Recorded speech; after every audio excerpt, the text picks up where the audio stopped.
അങ്ങനെ എൻ്റെ പൊന്നു മക്കളെ, ബിഗ് ബോസ് ഹൗസിനുള്ളിൽ ഇന്ന് രാവിലെ പുറത്തുപോയ ബാക്കിയുള്ള 6 കണ്ടസ്റ്റൻസും അകത്ത് കയറിയിട്ടുണ്ട്.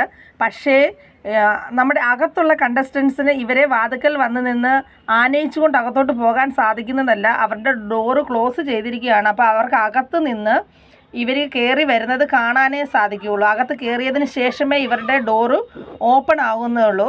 അപ്പോൾ ആദ്യമായിട്ട് നമ്മുടെ ഓനിയൻ സാബുവാണ് അകത്ത് കയറിയിരിക്കുന്നത്. രണ്ടാമത് ലക്ഷ്മി, മൂന്നാമത് നമ്മുടെ രേണുസുതിയെ കുറിച്ച് പറയാനാണെങ്കിൽ ഒത്തിരി കാര്യങ്ങൾ നമുക്ക് പറയാനുണ്ട്.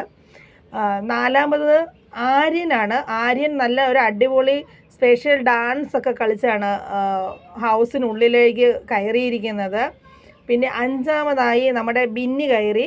അവസാനമാണ് നമ്മുടെ സാബുമോന് അകത്ത് കയറിയിരിക്കുന്നത്. അപ്പോൾ അവരകത്ത് കയറിയതിന് ശേഷമാണ് എല്ലാവരും കൂടെ വന്ന് ഇവരെ കെട്ടിപ്പിടിക്കുന്നത്. നമ്മുടെ അക്ബറും അപ്പാനി ശരത്തും ആര്യനും കൂടെ കെട്ടിപ്പിടിച്ച് സ്നേഹപ്രകടനം നടത്തുന്നുണ്ട്. പക്ഷേ അത് എന്തിനു വേണ്ടിയാണെന്ന് അറിയത്തില്ല. ആര്യൻ പുറത്തു പോയി എന്തോ അപ്പാനി ശരത്തിനെതിരെ ഒരു ഇൻ്റർവ്യൂ കൊടുത്തെന്നൊക്കെ പറയുന്നത് കേട്ടിട്ടുണ്ടായിരുന്നു. ഇനി അതിൻ്റെ പേരിൽ അതിനുള്ളിൽ പ്രശ്നങ്ങൾ നടക്കുമോ എന്നൊന്നും അറിയില്ല കേട്ടോ. എന്തായാലും അവർ സ്നേഹപ്രകടനങ്ങളൊക്കെ കാഴ്ച വെച്ചിട്ടുണ്ട്. അതുപോലെ തന്നെ നമ്മുടെ രേണുസുതിയുടെ ഞാൻ ഉറങ്ങുന്നത് കണ്ടു എന്ന് പറയുന്ന അനീഷുമായിട്ടുള്ള ആ ഒരു കണ്ടൻറ്റ് ഒത്തിരി വൈറലായ ഒരു സീനായിരുന്നു അല്ലേ. എല്ലാവർക്കും ഒത്തിരി ഇഷ്ടപ്പെട്ട ഒരു സീനായിരുന്നു.